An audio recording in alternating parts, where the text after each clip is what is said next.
Is the United States supporting Al-Qaeda in Syria? The answer is yes. Fact number one. There is no question that Al-Qaeda fighters are part of the opposition forces attempting to overthrow Syria's government. Fact number two. The creation of Al-Qaeda wasn't Islamic fundamentalism. It was the CIA. The Mujahideen was created by the CIA to cause problems for the Soviets. Now, you might say that's crazy talk, right? Here's Secretary of State Hillary Clinton. To be fair, we had helped to create the problem we're now fighting. How?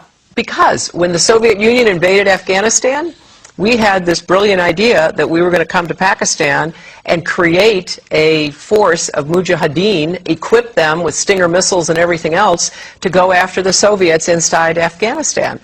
And we were successful. The Soviets left Afghanistan, and then we said, great, goodbye, leaving these trained people who were fanatical in Afghanistan and Pakistan, leaving them well armed, creating a mess, frankly, that at the time we didn't really recognize. We were just so happy to see the Soviet Union fall, and we thought, okay, fine, we're okay now. Everything's going to be so much better. Now you look back, the people we're fighting today, we were supporting in the fight against the Soviets. So it's not a conspiracy theory, it's history. And it's history that's being repeated in Libya and now in Syria.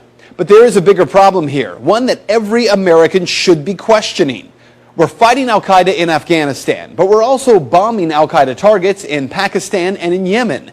And as we do that, something occurs known as collateral damage. Hundreds of civilians in Yemen have been killed in just the first half of 2012 by U.S. airstrikes aimed at Al-Qaeda fighters. We also have a history of kind of moving in and out of Pakistan. I mean, let's remember here, the people we are fighting today, we funded 20 years ago.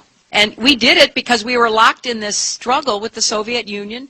They invaded Afghanistan, and we did not want to see them control Central Asia. And we went to work. And it was President Reagan, in partnership with the Congress, led by Democrats, who said, you know what, sounds like a pretty good idea. Let's deal with the ISI and the Pakistani military, and let's go recruit these Mujahideen, and let's get some to come from Saudi Arabia and other places, importing their Wahhabi brand of Islam so that we can go beat the Soviet Union.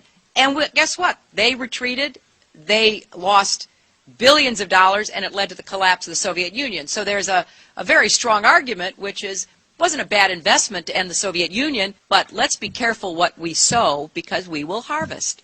And we now are making up for a lot of lost time. So what you need to know tonight is heavy. Our government is bombing sites around the world in an ongoing war with Al-Qaeda. In Iraq, where Al-Qaeda had no presence before the U.S. war, Al-Qaeda is now thriving. The same Al-Qaeda, yes, created by the U.S. government in order to harm the Soviets.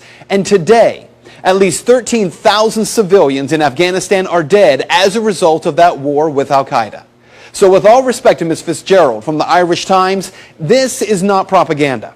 Rather, it is the question that every American should be demanding answers on from Congress and from this president.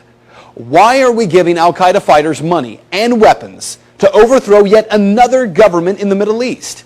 Today, our government claims they're freeing the people of Syria. Tomorrow, if history tells us anything, we will be killing and wounding civilians in airstrikes and then referring to them as collateral damage in a war with an enemy who we brought to power.